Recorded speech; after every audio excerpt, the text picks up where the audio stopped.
स्वागत है आप सभी का डीडी न्यूज के इस विशेष सांकेतिक भाषा के बुलेटिन में। आपके साथ मैं हूं संध्या शर्मा और मेरे साथ हैं मेरी सहयोगी मनीषा शर्मा। आइए बुलेटिन की शुरुआत करते हैं हेडलाइंस के साथ। जकार्ता में मुरुगन मंदिर के कुंभाभिषेकम समारोह में प्रधानमंत्री नरेंद्र मोदी का वर्चुअल संबोधन। भारत इंडोनेशिया के प्राचीन सांस्कृतिक संबंधों का किया जिक्र। अनेकता में एकता को बताया साझा मूल्य।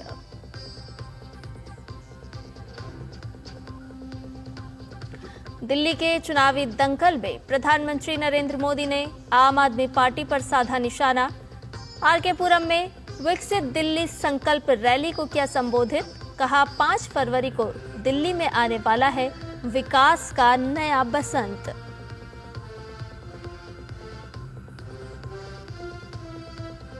दिल्ली के चुनाव प्रचार में सभी दलों ने झोंकी ताकत। भाजपा ने विधानसभा चुनाव के लिए लॉन्च किया नया कैंपेन सॉन्ग। आपने जीत का किया दावा। आप संयोजक के घर के बाहर कांग्रेस का विरोध प्रदर्शन। नाराज लोगों ने फूंका केजरीवाल का पुतला।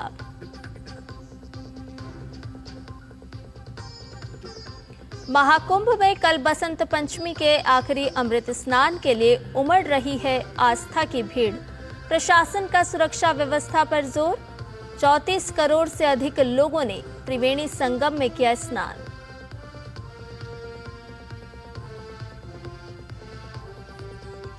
और भारत ने लगातार दूसरी बार जीता अंडर 19 महिला क्रिकेट विश्व कप। फाइनल में दक्षिण अफ्रीका को 9 विकेट से दी शिकस्त।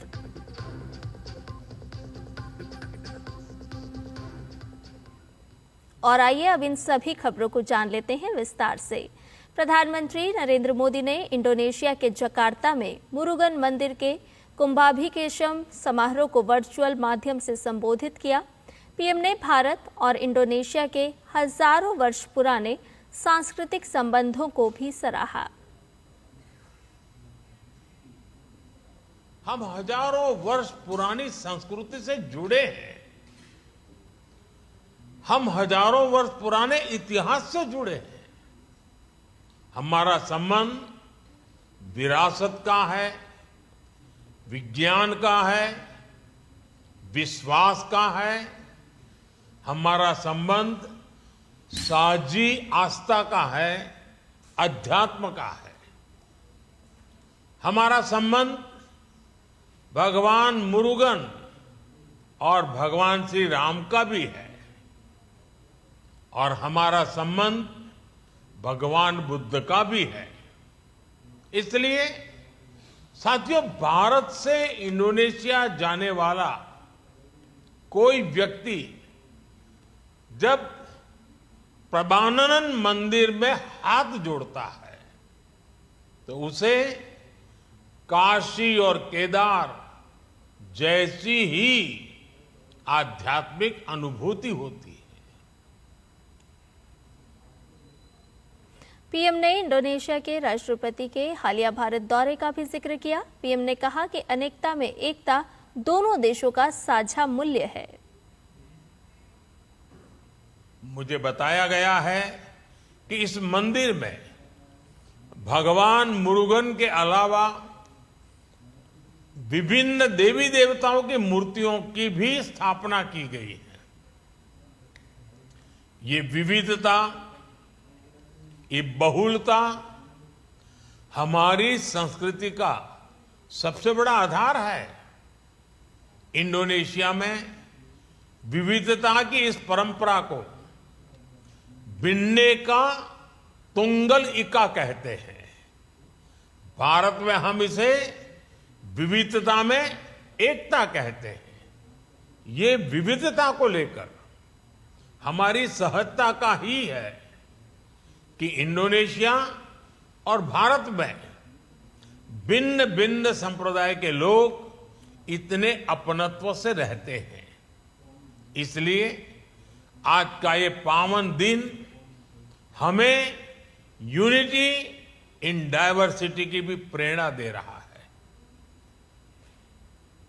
दिल्ली विधानसभा चुनाव का प्रचार अभियान अंतिम चरण में पहुंच रहा है। प्रधानमंत्री नरेंद्र मोदी ने आरके पुरम में विशाल जनसभा को संबोधित किया। पीएम ने कहा कि बसंत पंचमी के साथ ही मौसम बदलना शुरू हो जाता है। 5 फरवरी को दिल्ली में विकास का नया बसंत आने वाला है। पीएम ने विश्वास जताया कि इस बार दिल्ली में भाजपा सरकार बनने जा रही है। आम आदमी पार्टी को घेरते हुए पीएम ने कहा कि आपदा पार्टी ने दिल्ली के 11 साल बर्बाद कर दिए।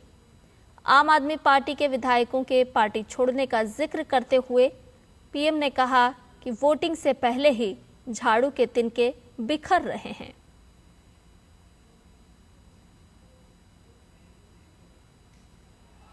आपदा के लीडर्स उसे छोड़कर जा रहे हैं। ये जान चुके हैं कि ग्राउंड पर जनता आपदा से कितना नाराज है, कितनी नफरत करती है। दिल्ली के लोगों के गुस्से से आपदा पार्टी इतनी घबरा गई है कि हर घंटे झूठी घोषणाएं कर रही है। ये बात अलग है कि दिल्ली की जनता के सामने आपदा वालों का नकाब उतर चुका है।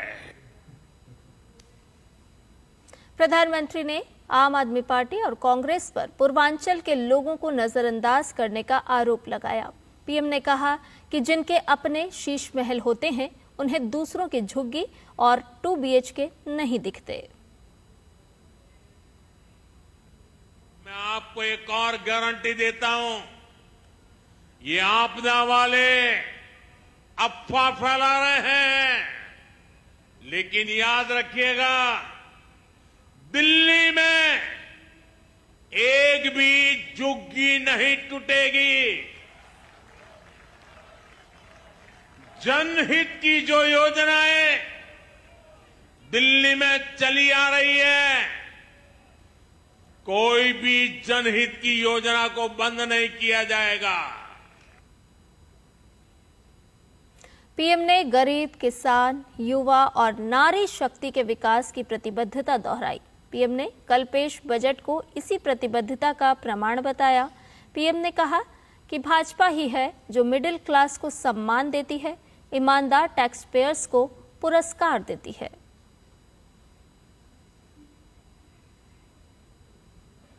पूरा मिडिल क्लास कह रहा है कि यह बजट भारत के इतिहास में मिडिल क्लास के लिए सबसे फ्रेंडली बजट है। पहले बजट आना है सुनकर के 5 दिन पहले मध्यम वर्ग की नींद उड़ जाती थी, और बजट आने के बाद साल भर वो सो नहीं पाता था। ये बजट ऐसा आया है, हिंदुस्तान का हर परिवार खुशियों से भर गया है, उमंग से भर गया है। मैंने कल कहा कि ये बजट मिडिल क्लास की जेब भरने वाला बजट है। दिल्ली के मिडिल क्लास परिवारों की जेब में भी इस साल हजारों करोड़ रुपए एक्स्ट्रा आने वाले हैं। प्रधानमंत्री ने कहा कि आजादी के बाद कभी भी इनकम टैक्स में इतनी बड़ी रियायत नहीं दी गई।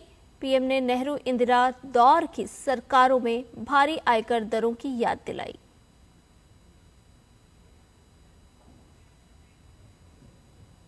अगर नेहरू जी के जमाने में आप 12 लाख रुपए कमाते होते तो 12 लाख रुपए की आय पर आपकी 1/4 सैलरी सरकार वापस ले लेती, टैक्स में चली जाती। अगर आप आज इंदिरा जी का जमाना होता तो 12 लाख की कमाई पर आप करीब करीब सुनकर के चौंक जाएंगे। अगर आज इंदिरा जी की सरकार होती और 12 लाख पर आपके 10 लाख रुपया टैक्स में चले जाते, उनके जमाने में ये था, इसलिए मैं समझा रहा हूं। 10-12 साल पहले तक कांग्रेस की सरकार में अगर आप 12 लाख कमाते तो आपको 2,60,000 रुपया टैक्स में वापस देना पड़ता। अब भाजपा सरकार के कल के बजट के बाद साल में 12 लाख रुपया कमाने वाले को 1 रुपया भी टैक्स का देना नहीं पड़ेगा।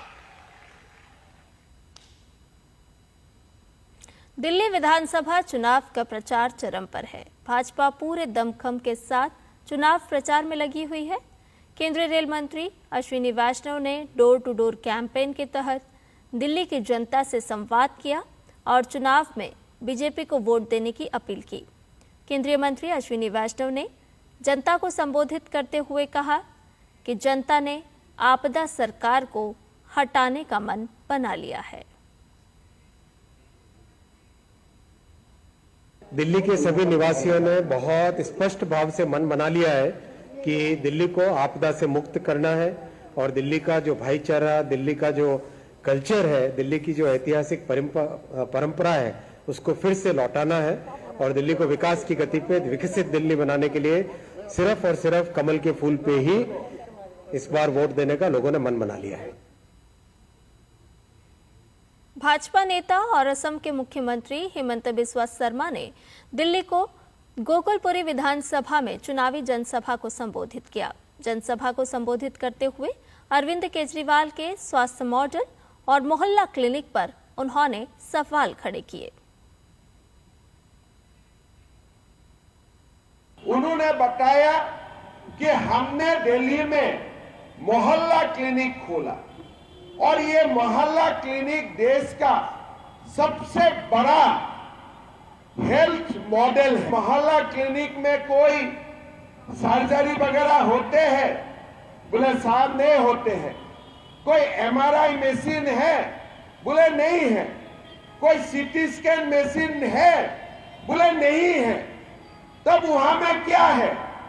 बोले साहब ऐसे 2-2 डॉक्टर, एक-एक डॉक्टर होते हैं, प्रेस्क्रिप्शन में दवाई देते हैं, कभी वो डॉक्टर भी नहीं होते हैं। आप लोग देखिए, आज दिल्ली जैसा प्रदेश में मोहल्ला क्लिनिक बनना चाहिए कि मेडिकल कॉलेज बनना चाहिए? भारतीय जनता पार्टी ने दिल्ली चुनाव के मद्देनजर नया कैंपेन सॉन्ग जारी किया है। दिलवालों की दिल्ली को अब भाजपा सरकार चाहिए बोल से गाए इस गीत को भोजपुरी गायक और बीजेपी नेता दिनेश लाल यादव उर्फ निरहुआ ने आवाज दी है। बता दें कि दिल्ली चुनाव में बीजेपी की ओर से जारी ये तीसरा वीडियो सॉन्ग है।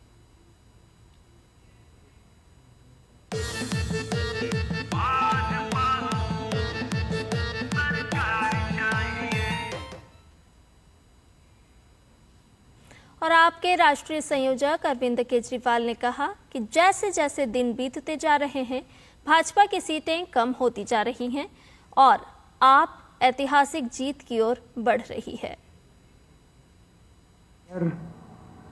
आम आदमी पार्टी की एक आंधी सी बन गई है और उस आंधी में बीजेपी जो है वो बुरी तरह से ख़त्म होती जा रही है।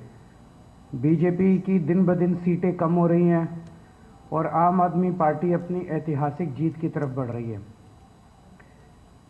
ऐसे में पूरी बीजेपी बुरी तरह से बौखला गई है। खुलेआम पूरी दिल्ली में मेरे पास न जाने कितने फ़ोन आए, धमकियां दी जा रही हैं लोगों को। उनको कहा जाता है कि भारतीय जनता पार्टी ज्वाइन कर लो, नहीं तो देख लो तुम्हें बर्बाद कर देंगे। पंजाब में डॉक्टर बाबा साहेब अंबेडकर के अपमान मामले को लेकर कांग्रेस नेता और कार्यकर्ताओं ने आम आदमी पार्टी के खिलाफ दिल्ली में जमकर विरोध प्रदर्शन किया। कांग्रेस नेता उदित राज ने पार्टी के अन्य नेताओं और कार्यकर्ताओं के साथ अरविंद केजरीवाल के घर के बाहर नारेबाजी और प्रदर्शन किया। साथ ही मामले में अरविंद केजरीवाल को माफी मांगने के लिए भी कहा। अमृतसर में बाबा साहब डॉक्टर अंबेडकर की मूर्ति को तोड़ा इनकी सरकार है। मैं कोई अवरोध उत्पन्न करने यहाँ नहीं आया हूँ, न कोई राजनीतिक हमारा मकसद है। मैं इतना ही कहने आया हूँ कि मूर्ति बाबा साहब का भेंट करने आया हूँ।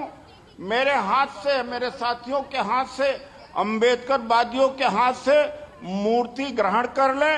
अरविंद केजरीवाल जी घर से बाहर आकर के और माफी मांग लें कि पंजाब में इनकी सरकार है, डॉक्टर अंबेडकर की मूर्ति का अपमान किया गया, घोर अपमान किया गया। दिल्ली में वाल्मीकि समाज ने अरविंद केजरीवाल और आम आदमी पार्टी की हार के लिए हवन किया। हवन के बाद नाराज लोगों ने केजरीवाल का पुतला फूंका और धरना प्रदर्शन भी किया। लोगों ने कहा कि पिछले 5 साल में केजरीवाल ने वाल्मीकि समाज पर ध्यान नहीं दिया और अब कई वादे कर रहे हैं, इसलिए उन्होंने इस बार दिल्ली चुनाव में आम आदमी पार्टी के खिलाफ वोट देने का मन बनाया है।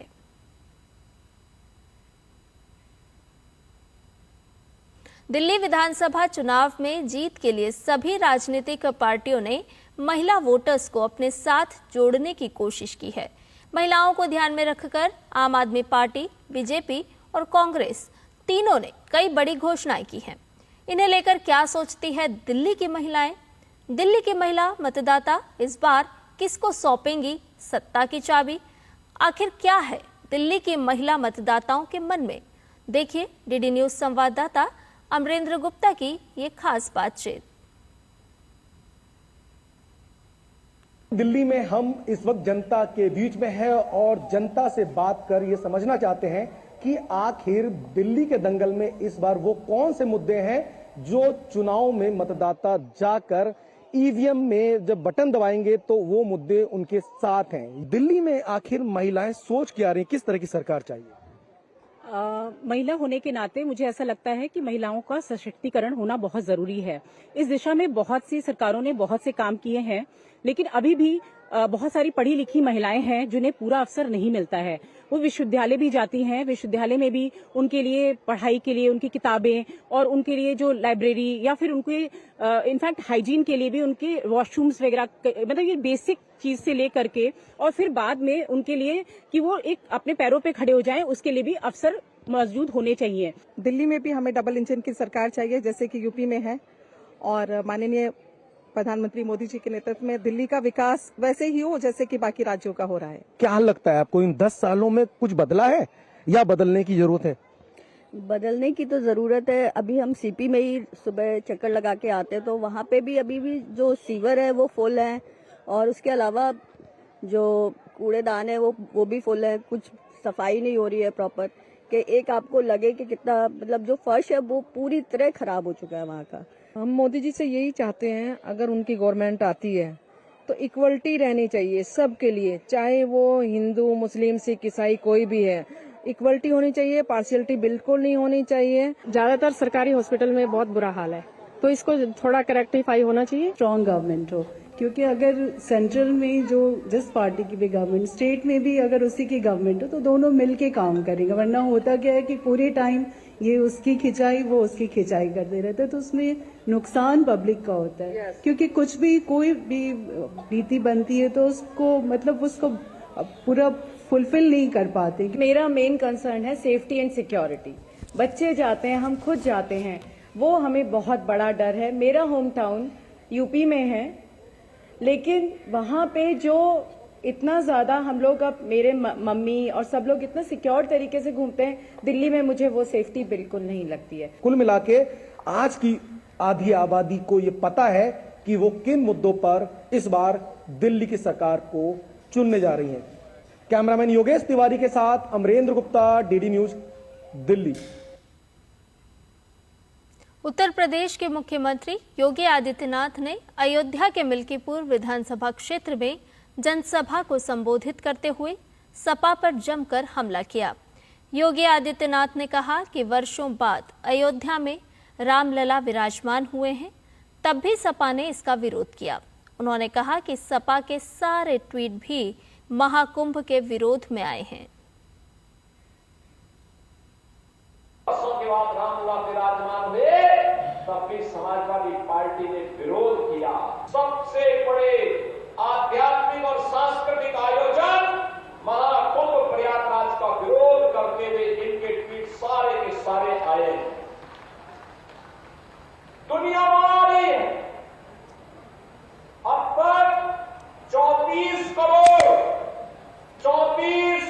श्रद्धालुओं ने प्रयागराज के मां गंगा, मां यमुना और मां सरस्वती की त्रिवेणी के संगम में आस्था की पवित्र डुबकी लगाई है। केंद्रीय जांच ब्यूरो और हरियाणा पुलिस ने गैंगस्टर जोगिंदर ग्योंग को गिरफ्तार कर लिया है। जोगिंदर को फिलीपींस से भारत डिपोर्ट किया गया है। जोगिंदर लंबे समय से विदेश में बैठकर अपराध की घटनाओं को अंजाम दे रहा था। जोगिंदर हत्या समेत कई मामलों में दोषी करार दिया जा चुका है। वो हरियाणा पुलिस की वांछित अपराधियों की लिस्ट में भी शामिल है। सीबीआई ने हरियाणा पुलिस से अनुरोध पर 25 अक्टूबर 2024 को इंटरपोल से जोगिंदर के खिलाफ रेड नोटिस जारी करवाया था। वैश्विक स्तर पर सभी कानून प्रवर्तन एजेंसियों को सूचना दी गई थी। रेड नोटिस के तहत जोगिंदर ग्योंग को बैंकॉक से आईजीआई एयरपोर्ट नई दिल्ली पहुंचने पर हिरासत में लिया गया। आगे की कार्रवाई के लिए जोगिंदर को दिल्ली पुलिस के हवाले कर दिया गया।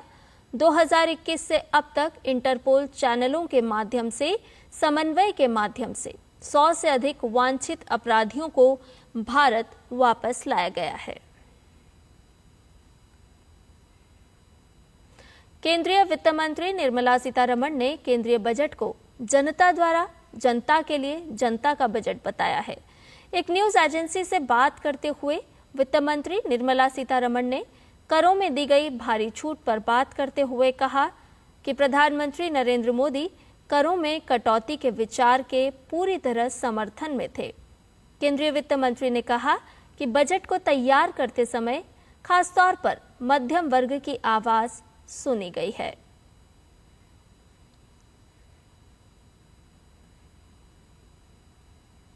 बसंत पंचमी के पावन अवसर पर आकाशवाणी और संस्कृति मंत्रालय के संयुक्त तत्वावधान में एक अनूठी शास्त्रीय संगीत श्रृंखला की शुरुआत हुई।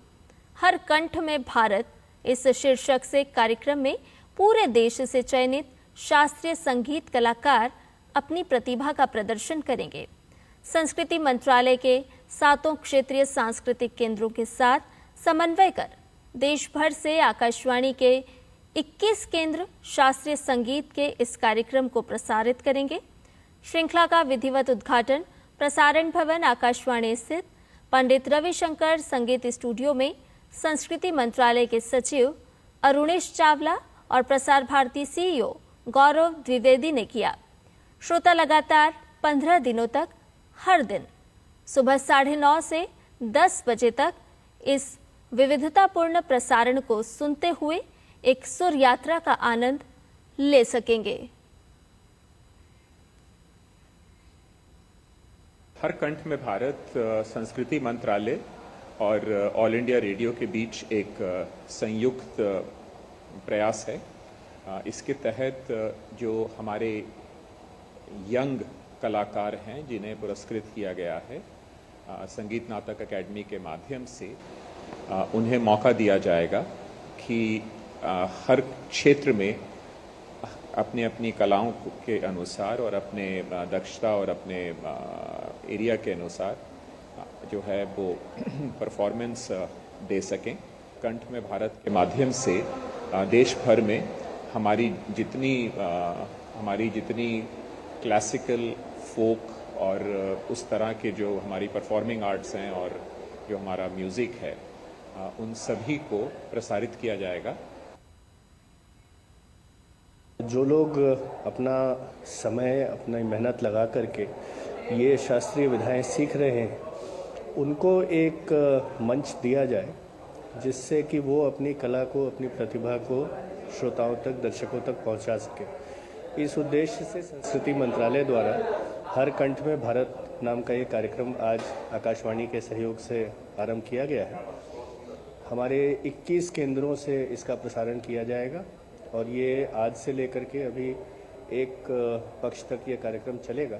इसमें हमारा अनुमान है कि लगभग 600 से अधिक कलाकारों को देश के विभिन्न हमारे जो 21 केंद्र हैं वहाँ से अपनी कला का प्रदर्शन करने का मौका मिलेगा और मंत्रालय के द्वारा जो इसको परमानेंट फीचर बनाने की बात की गई है तो ये एक मंच हमारा प्रयास रहेगा कि लगातार उपलब्ध रहे कलाकारों को दर्शकों तक, श्रोताओं तक पहुंचने के लिए। और उत्तराखंड के बद्रीनाथ धाम के कपाट खुलने की तारीख की घोषणा कर दी गई है। बद्रीनाथ धाम के कपाट 4 मई को शुभ लग्नानुसार प्रातः 6 बजे श्रद्धालुओं के लिए खोले जाएंगे। आज बसंत पंचमी के अवसर पर पुरातन परंपरानुसार टिहरी राज परिवार के नरेंद्रनगर महल में पंचांग और चौकी पूजन के बाद कपाट खुलने का मुहूर्त निकाला गया।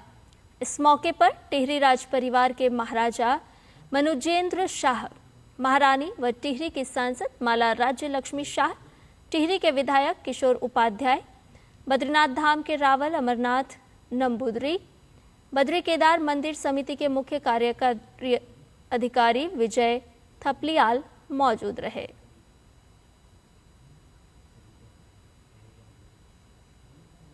और इसके साथ ही इस विशेष सांकेतिक भाषा के बुलेटिन में फिलहाल इतना ही। मुझे और मेरी सहयोगी मनीषा शर्मा को दीजिए इजाजत। नमस्कार।